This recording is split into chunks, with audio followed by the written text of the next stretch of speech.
আমাদের ধারাবাহিক আলোচনা ফিকহুল ইবাদাত বা ফিকহুস সালাহ, সালাতের মাসাইল। ইবাদতের ভিতরে গুরুত্বপূর্ণ ইবাদত হচ্ছে ফিকহুস সালাহ, সালাত।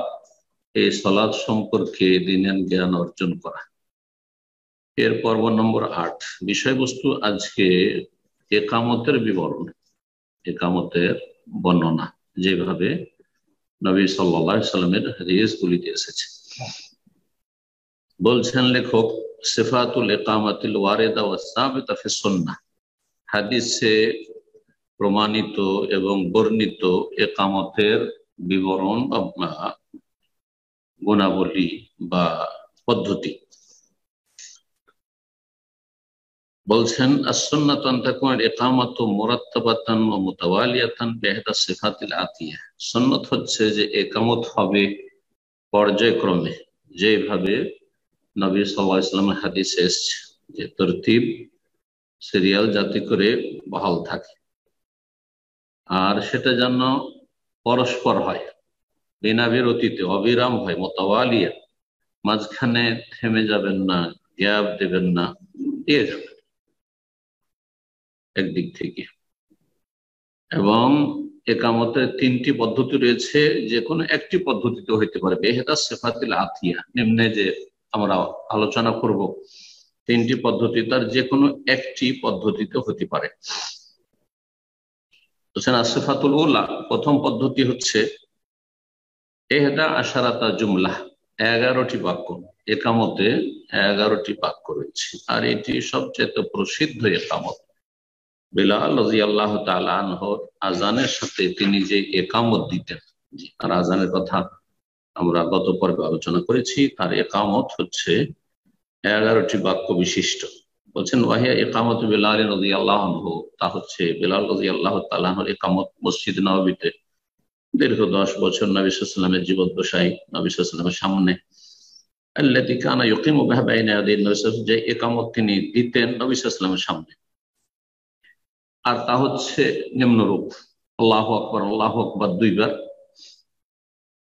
আশহাদু আল্লা ইলাহা ইল্লাল্লাহ 1 বার, আশহাদু আন্না মুহাম্মাদুর রাসূলুল্লাহ 1 বার, তারপর হাইয়া আলাস সালাহ 1 বার, হাইয়া আলাল ফালাহ 1 বার, আর তারপরে কাদ কামাতিস সালাহ 2 বার, কাদ কামাতিস সালাহ, কাদ কামাতিস সালাহ।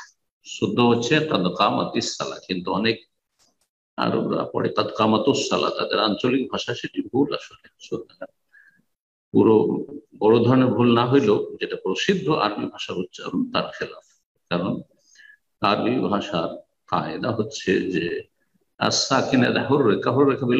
জজমকে যখন কোন হরকত দিতে হবে তখন সেটা কাসরা দিতে হবে। তো কামাত ছিল, কামাত তায়ে জজম ছিল, সুতরাং সেটা কামাতিস সালাহ, কাদ কামাতুস সালাহ। এটা অপ্রসিদ্ধ ভাষা, আঞ্চলিক ভাষা। 9 নম্বর হচ্ছে আল্লাহু আকবার, 10 নম্বর হচ্ছে আল্লাহু আকবার, অর্থাৎ শেষ দিকেও আল্লাহু আকবার 2 বার, আর 11 নম্বর বাক্য হচ্ছে লা ইলাহা ইল্লাল্লাহ, কালিমা তাওহীদ। ইমাম আবু দাউদ রাহিমাহুল্লাহ হাদিসটি নিয়ে এসেছেন বিস্তারিত এইভাবে, সুনান আবু দাউদ 499 নম্বর হাদিস। আল্লামা আলবানী হাদিসটিকে হাসান সহিহ বলেছেন। দ্বিতীয় পদ্ধতি হচ্ছে যে ইকামতের বাক্য হচ্ছে 15টি, ইকামতের বাক্য 17টি, ইকামতের বাক্য হচ্ছে 17টি। জি, আর সেই একামত হচ্ছে আবু মাহজুরা রাদিয়াল্লাহু তাআলা আনহুর একামত, যা তিনি মক্কাতুল মুকাররমায় দিতেন। মক্কা বিজয়ের পরে যখন তিনি মুয়াজ্জিন নিযুক্ত হলেন, তখন এই 17টি বাক্য দিয়ে তিনি একামত দিতেন। 17টি কিভাবে বলছেন? আর তাকবীর আরবান, 4 বার তাকবীর শুরুতে, আল্লাহু আকবার, আল্লাহু আকবার, আল্লাহু আকবার, আল্লাহু আকবার 4 বার হয়ে গেল। আর আশহাদু আল্লা ইলাহা ইল্লাল্লাহ 2 বার, আশহাদু 2 বার, আর শাহাদাতাইন 4 বার, আশহাদু আল্লা ইলাহা ইল্লাল্লাহ, আশহাদু আল্লা ইলাহা ইল্লাল্লাহ, আশহাদু আন্না মুহাম্মাদুর রাসূলুল্লাহ, আশহাদু আন্না মুহাম্মাদুর রাসূলুল্লাহ, তো 4 হয়ে গেল। ওয়াল হাইয়ালাতান আরবান, আর হাইয়া আলাস সালাহ, হাইয়া আলাস সালাহ 2 বার, হাইয়া আলাল ফালাহ, হাইয়া আলাল ফালাহ 2 বার, তো 4 হয়ে গেল। এই 3 4 এ 12 হয়ে গেল। তাকবীর 4 বার, আর শাহাদাতাইন 4 বার, আর হাইয়া আলাতাইন হচ্ছে হাইয়া আলাস সালাহ, হাইয়া আলাল ফালাহ হচ্ছে 4 বার, 3 4 এ 12। কাদ কামাতিস সালাহ 2 বার, তাহলে 12 2 14 হয়ে গেল। তকবীর হচ্ছে দুইবার, আল্লাহু আকবার শেষখানে 16 হয়ে গেল। লা ইলাহা ইল্লাল্লাহ হচ্ছে একবার। ইমাম আবু দাউদ এবং ইমাম তিরমিজি বর্ণনা করেছেন হাদিসটি। আবু দাউদে 502 নম্বর হাদিস, হাদিসটি সহিহ। তিরমিজিতে 192 নম্বর হাদিস। তৃতীয় পদ্ধতি হচ্ছে আশর জুমাল, 10টি বাক্য। প্রথমটি 11 ছিল, এতে 10টি বাক্য। প্রথম তাহলে হয়ে গেল 11টি বাক্য একামতে, তারপর এটি হলো 17টি বাক্য, আর তারপরে 3 নম্বর পদ্ধতি হচ্ছে 10টি তাতে বাক্য জুমলা। আল্লাহু আকবার, আল্লাহু আকবার প্রথমে 2, আশহাদু আল্লা ইলাহা ইল্লাল্লাহ, আশহাদু আন্না মুহাম্মাদুর রাসূলুল্লাহ তাহলে হয়ে গেল আপনার 4, আর হাইয়া আলাস সালাহ 5, হাইয়া আলাল ফালাহ 6, কাদ কামাতিস সালাহ, কাদ কামাতিস সালাহ 6 2 8 হয়ে গেল। আর আল্লাহু আকবার শেষখানে একবার। পার্থক্য হচ্ছে 11-র সাথে বেলাল রাদিয়াল্লাহু তাআলা ইকামতের সাথে পার্থক্য হচ্ছে বেলাল রাদিয়াল্লাহু ইকামতের শেষ দিকে যে আল্লাহু আকবার রয়েছে 2 বার, এখানে একবার শুধু আল্লাহু আকবার 9 বার হয়ে গেল। লা ইলাহা ইল্লাল্লাহ হচ্ছে 9টি বাক্য হলো, আর লা ইলাহা ইল্লাল্লাহ দিয়ে 10টি বাক্য হয়ে গেল। ইমাম আবু দাউদ নাসাই হাদিসটি বর্ণনা করেছেন, আবু দাউদ 510 নম্বর হাদিস এবং নাসাই 628 নম্বর হাদিস। বলছেন লেখক, ইউসান্নু আন ইউকিমা বিহাযা মাররা ওয়া বিহাযা মাররা। সুন্নাত হচ্ছে, সবচেয়ে উত্তম সুন্নাত হচ্ছে যে কখনো প্রথম পদ্ধতিতে, কখনো দ্বিতীয় পদ্ধতি, কখনো তৃতীয় পদ্ধতিতে ইকামত দেবে। মানে সবগুলি যেহেতু সহিহ এবং নবী সাল্লাল্লাহু আলাইহি ওয়াসাল্লাম থেকে প্রমাণিত সুন্নাত, সুতরাং সবগুলির ওপর আমল করা, মাঝে মধ্যে যাতে করে প্রতিটি সুন্নাত আমল হয়, আর নবী সাল্লাল্লাহু আলাইহি ওয়াসাল্লাম যেভাবে করেছে সেইভাবে হয় পুরোপুরি, সেই জন্য এটি সুন্নাত। কি জন্য প্রত্যেকটার আমল করবে? হেফজাল লিসুন্নাহ বিওজুহিল মুতানাব্বিহ, বিভিন্ন ভাবে বর্ণিত যে সুন্নাত রয়েছে সেই সুন্নাতের সুরক্ষার উদ্দেশ্যে, সুন্নাতের আমলের উদ্দেশ্যে, ওয়া ইহইয়াল লাহা, আর এই সুন্নাতগুলিকে জীবিত রাখার উদ্দেশ্যে। যে নবী সাল্লাল্লাহু আলাইহি ওয়াসাল্লামের আমলে যেভাবে বিভিন্ন ভাবে প্রমাণিত ইকামত ছিল, কখনো এরকম, কখনো এরকম, কখনো ওইরকম, সবগুলিকে যেন জীবিত রাখা সম্ভব। মালাম তুখশা ফিতনা, তবে ফিতনার, লড়াই ঝগড়া, বিশৃঙ্খলার যেন আশঙ্কা না থাকে। মূর্খ সমাজে যারা একটি ছাড়া দ্বিতীয় তৃতীয় মোটেই জানেন না, যাদের ইসলামী জ্ঞানে বড় শোচনীয়তা আর গোঁড়ামিও রয়েছে, সংকীর্ণতা রয়েছে, তাআসসুব রয়েছে, সুতরাং এগুলো থেকে বেঁচে থাকতে হবে। যে দেখা যায় শিক্ষিত মহল, আলেম ওলামাদের মহল রয়েছে, অথবা আপনার সে মসজিদের ওপর ভালো ভোট রয়েছে, মাশাআল্লাহ, মসজিদের মুসল্লিগণ আপনাকে বড় সম্মান করে, আপনার ইলমের মূল্যায়ন করে, এবং তাদেরকে জানিয়ে দিয়েছেন যে আমরা আজকে এইরকম ইকামত দেব, কোনো অসুবিধা নেই। বিভিন্নভাবে ইকামত দিয়েছেন এবং তাতে তারা অভ্যস্ত, তাহলে অসুবিধা নেই।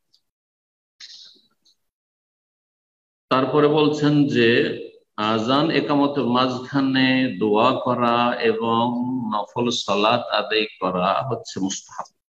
আজান একামতের মাঝখানে হয় আপনি নফল সালাত আদায় করেন, তাহিয়াতুল মসজিদ, তাহিয়াতুল ওযু, এগুলি পরে অতিরিক্ত, আর না হলে দোয়া করেন।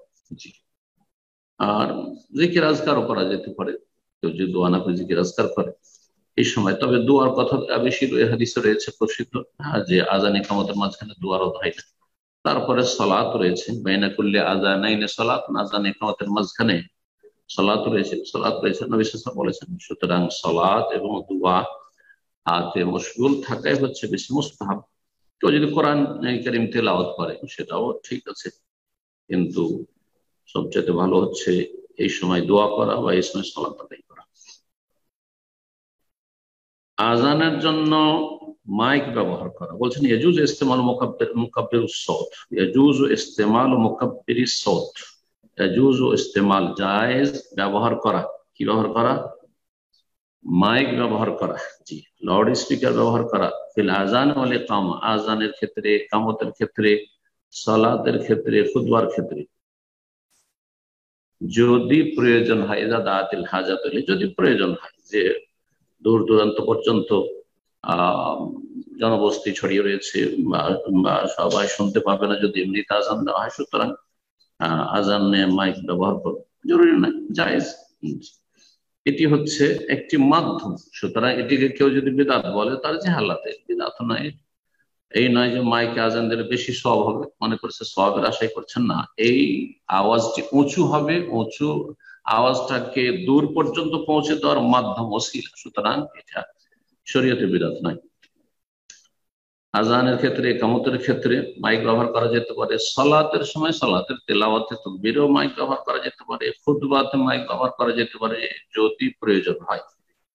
ফাইন হাসালা বিহদারার, কিন্তু তাতে যদি ক্ষতির আশঙ্কা থাকে, আশেপাশে এমন অসুস্থ মানুষরা রয়েছে যাদের ওপর জামাত উপস্থিতি নেওয়া ওয়াজিব নয় এবং তাদের জন্য কষ্টের কারণ আপনার আওয়াজ, তাহলে সেখানে বন্ধ করা যেতে পারে। কোনো জায়গায় যদি ক্ষয়ক্ষতির আশঙ্কা থাকে অথবা সেখানে বিশৃঙ্খলা সৃষ্টি হওয়ার আশঙ্কা থাকে, তাহলে মাইক ব্যবহার করবেন না। জি,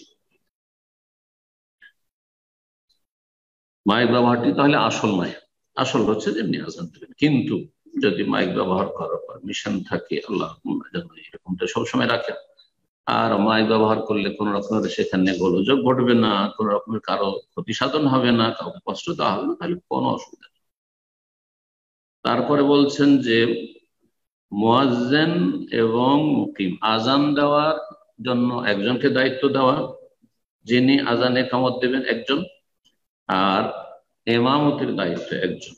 এটি সুন্নাত, বলছেন ইউসান্না ইয়াতাওয়াল্লাল আযান ওয়াল ইকামা রাজুলুন ওয়াহিদ, একজন ব্যক্তি শুধু আজান ইকামতের দায়িত্ব নেবেন। যিনি আজান দেবেন তার দায়িত্ব থাকবে একামত দেওয়া, যিনি আজান দেবেন তারই দায়িত্ব থাকবে একামত দেওয়া। তবে তার পারমিশন নেই অথবা তার অনুপস্থিতিতে, তার বিলম্বে অন্যকে একামত দিলে কোনো অসুবিধা নাই। জি, বিনা অনুমতিতে নয়, যাতে করে সেখানে গোলযোগ সৃষ্টি না হয়। সুন্নাত হচ্ছে একজন ব্যক্তি আজান একামতের দায়িত্ব নেবে। ওয়াল মুআজ্জিনু আমলাকু বিল আযান, আর মুআজ্জিন বেশি অধিকার রাখে আজান দেওয়ার, যে আজান আমি কখন দেব। এই ক্ষেত্রে ইমাম বলতেন আজান দেওয়া না কেন, আজানের টাইম সম্পর্কে বেশি ওয়াকিফাল এবং গুরু দায়িত্ব পালন করবেন মুয়াজ্জিন সাহেব। আর ইমামের গুরু দায়িত্ব হচ্ছে একামত কখন হবে। একামত ইমামের অনুমতি ছাড়া বা ইঙ্গিত ছাড়া বা ইমামের উপস্থিত ছাড়া হবে না। ইমাম একামতের বেশি দায়িত্ব রাখে বা বেশি অধিকার রাখে, যে কখন একামত দিতে হবে বা কখন সালাত শুরু করতে হবে, আর আজান কখন দিতে হবে এর অধিকার বেশি, এই অধিকার বেশি মুয়াজ্জিন। ফালা ইউকিমুল মুয়াজ্জিন ইল্লা বিইশারাতিহি, যতক্ষণ পর্যন্ত ইমাম ইঙ্গিত না করে ততক্ষণ মুয়াজ্জিন ইকামত দেবে না। অথবা ইমামকে দেখে না নেবে যে সালাত আদায়ের জন্য চলে এসেছেন মসজিদে, অথবা তিনি বসেছিলেন দাঁড়িয়ে গিয়েছেন, হ্যাঁ এটাই হচ্ছে গ্রিন সিগন্যাল, যে হ্যাঁ এখন জামাত শুরু করব, এই হচ্ছে বিষয়। তারপরে বলছেন যে প্রত্যেকটি বাক্য যে আজান ইকামতের রয়েছে, সে আজানের রয়েছে, এগুলি এক শ্বাসে দিবেন। ইউসান্না ইফরাদু কুল্লু জুমলাতিন মিন জুমালিল আযান বিনাফাসিন ওয়াহিদ, এক শ্বাসে প্রত্যেকটি আজানের বাক্য বলবেন, প্রত্যেকটি বাক্য।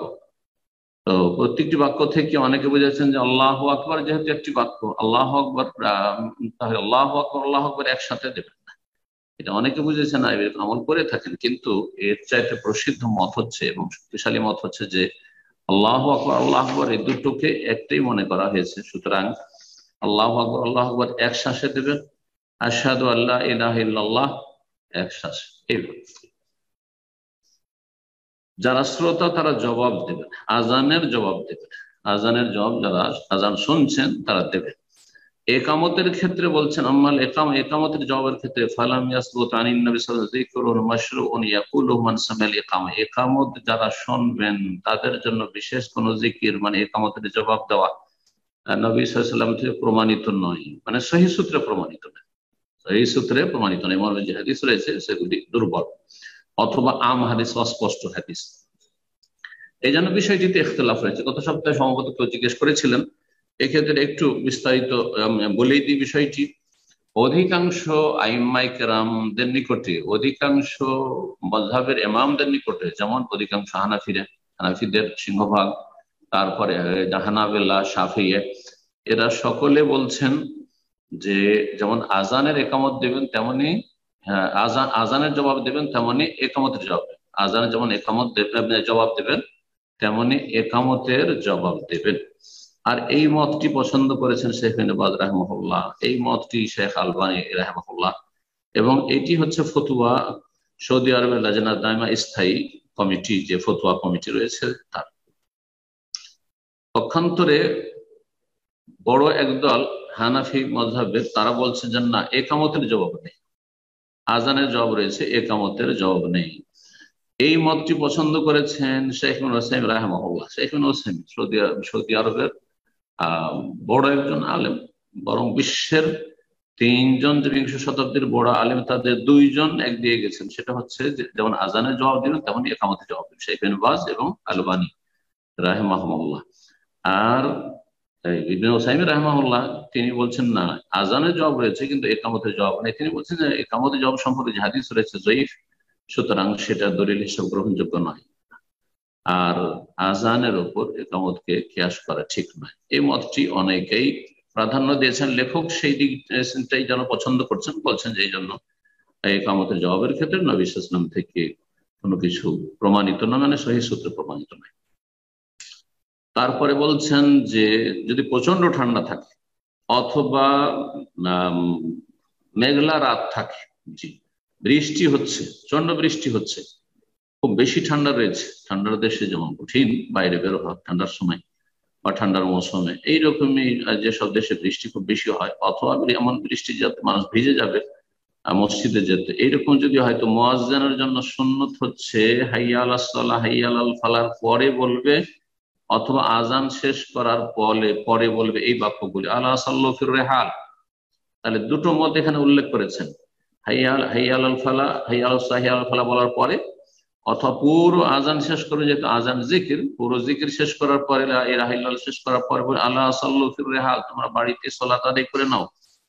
অথবা সাল্লু ফি বুয়ুতিকুম, তোমরা নিজ নিজ ঘরে নিজ নিজ বাড়িতে সালাত আদায় করে নাও।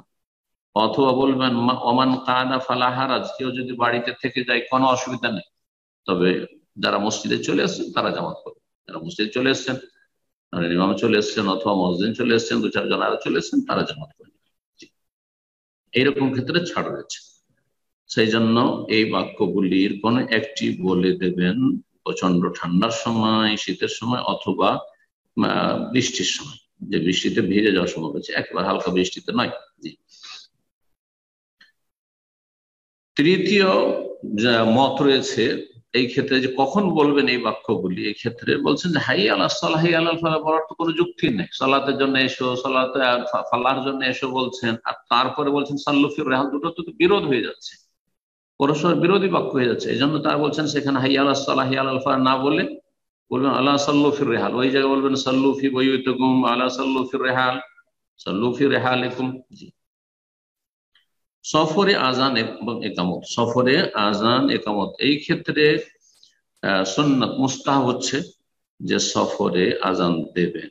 মালিক বিন হুয়াইরিস রাদিয়াল্লাহু তাআলা আনহু থেকে বর্ণিত, তিনি বলছেন যে আতা রাজুলানি নবী সাল্লাল্লাহু আলাইহি ওয়াসাল্লাম ইউরিদানি সফর, দুইজন ব্যক্তি নবী সাল্লাল্লাহু আলাইহি ওয়াসাল্লামের কাছে আসলো একবার, দুইজনের উদ্দেশ্য ছিল সফরে যাওয়া, তো দেখা করতে আসলো নবী সাল্লাল্লাহু আলাইহি ওয়াসাল্লামের সাথে। তো নবী সাল্লাল্লাহু আলাইহি ওয়াসাল্লাম বলে এজা আনতুমা খারাজতুমা, যখন তোমরা বেরিয়ে যাবে সফরে, ফাআযিনা, তখন তোমরা আজান দিও, তখন তোমরা আজান দিও, সুম্মা আকিমা, তারপরে তোমরা একামত দিও, দুইজনের একজন, জি, আজান দিবে এবং একামত দিবে। সুম্মা লিয়াউম্মাকুমা আকবারুকুমা, তোমাদের মধ্যে যে বড় সেই ব্যক্তি ইমামতি করবে। যদি ইলমের ক্ষেত্রে, দ্বীনের জ্ঞানের ক্ষেত্রে একই স্তর হয়, যেহেতু তারা দুজন একই স্তরে ছিল, সেই জন্য বলেছেন যে তোমাদের মধ্যে যে বয়সে বড় সেই ব্যক্তি ইমামতি করবে। তারপরে এতক্ষণ পর্যন্ত আজান একামত সম্পর্কে আলোচনা হইলো, আর আজান একামতের সম্পর্ক হচ্ছে সালাতের সাথে। তো এখানে লেখক খুব সুন্দরভাবে যতগুলি সালাত রয়েছে, যতগুলি নামাজ রয়েছে, আর আজান একামত, এটাকে চারটি অবস্থায় ভাগ করেছেন, এর চারটি অবস্থা বর্ণনা করেছেন। বলছেন যে কিছু কিছু সালাত রয়েছে যাতে আজান একামত উভয়টাই রয়েছে, কিছু সালাত রয়েছে, নামাজ রয়েছে যাতে আজানও রয়েছে একামত রয়েছে, তা হচ্ছে আসসালাওয়াতুল খামস, 5 ওয়াক্ত সালাত, এবং জুমার সালাত, 5 ওয়াক্ত নামাজ, এবং জুমায় কি রয়েছে, আজানও রয়েছে একামতও রয়েছে, দিতে হবে। আর এমন কিছু সালাত রয়েছে যাতে একামত রয়েছে কিন্তু আজান নেই, একামত আছে কিন্তু আজান নেই। এটা আবার কোন সালাত? এমন ফরজ সালাত যা আগের সালাতের সাথে জমা করা হবে, জমাকৃত সালাত। প্রথম সালাতের ক্ষেত্রে প্রথম যখন শুরু করবে আজান দেবেন, একামত দেবেন, কিন্তু দ্বিতীয় যেমন জোহর আসর জমা করছেন বা মাগরিব এশা জমা করছেন, তখন প্রথম যে সালাতটি আদায় করছেন তার জন্য তো আজান একামত, কিন্তু দ্বিতীয় সালাতের জন্য আর আজান নাই, শুধু একামত। বলছেন এমন সালাত যার জন্য একামত আছে কিন্তু আজান নেই, সেটা হচ্ছে এমন সালাত যেটাকে আপনি একত্রিত করছেন, জমা করছেন আগের সালাতের সাথে। অথবা আর একটি অবস্থা হচ্ছে কাজা সালাত, আপনি কাজা আদায় করছেন, সময় পার হয়ে চলে গেছে আর আজান দিচ্ছেন, তা চলবে না। 3 নম্বর অবস্থা হচ্ছে যে এমন কিছু সালাত রয়েছে যার জন্য আহ্বান করার ব্যবস্থা তো রয়েছে বা বিধান রয়েছে আলফাজিন মাখসুসা, বিশেষ বিশেষ বাক্য দ্বারা, কিন্তু আজান দেওয়া শরীয়ত সম্মত নয়। বিশেষ বিশেষ বাক্য দ্বারা ডাক দেবেন সেই সালাতের জন্য, কিন্তু আজানের বাক্যগুলি বলবেন না। আর এই ক্ষেত্রে সালাত হচ্ছে সালাতুল কুসুফ বা কুসুফ, সূর্যগ্রহণ বা চন্দ্রগ্রহণের সালাত। আর সালাতু জামিয়া, আসসালাতু জামিয়া, সালাতের জন্য একত্রিত হইতে হবে, বা সালাত আপনাদেরকে একত্রিত করছে, এইভাবে আসসালাতু জামিয়া বলে ডাক দেবেন, আজান দেবেন। 4 নম্বর অবস্থা হচ্ছে যে এমন কিছু সালাত রয়েছে যার আজানও নেই, একামত নেই। এমন কিছু সালাত রয়েছে যার আজানও নেই, একামত নেই। যেমন যে কোনো নফল সালাত, নফল সালাত, জানাজার সালাত, ঈদ উল ফিতর, ঈদ উল আজহার সালাত, এরকম সালাতুল ইসতিসকা, বৃষ্টি কামনার সালাত, ইত্যাদি ইত্যাদি, এই ধরনের যতগুলো, তাহিয়াতুল মসজিদ, তাহিয়াতুল ওযু, যে কোনো নফল সালাত, তাহাজ্জুদ, সালাতুদ দুহা, ইশরাক, এগুলির জন্য আজানও নেই, একামত নেই। এই 4টি অবস্থা সমস্ত সালাতের বর্ণনা করলেন আজান এবং একামতকে কেন্দ্র করে। জি, এখানে আমাদের আজকের আলোচনা শেষ হচ্ছে। ইনশাআল্লাহ তাআলা আগামী পর্ব থাকবে আমাদের 5 ওয়াক্ত সালাতের ওয়াক্ত সম্পর্কে, 5 ওয়াক্ত সালাতের সময় কাল সম্পর্কে বা সময়সীমা সম্পর্কে। এখানে আলোচনা শেষ করছি। রব্বুল আলামিনের কাছে দোয়া করি আল্লাহ রব্বুল আলামিন আমাদের উপকারী জ্ঞান দান করেন এবং ভুল ভ্রান্তি মাফ করেন, এবং ভালো কথা বলার এবং ভালো কথা মেনে চলার তৌফিক দান করেন। সাল্লাল্লাহু আলাইহি ওয়া সাল্লাম নবিয়ানা মুহাম্মদ ওয়া আলা আলিহি ওয়া সাহবিহি আজমাইন।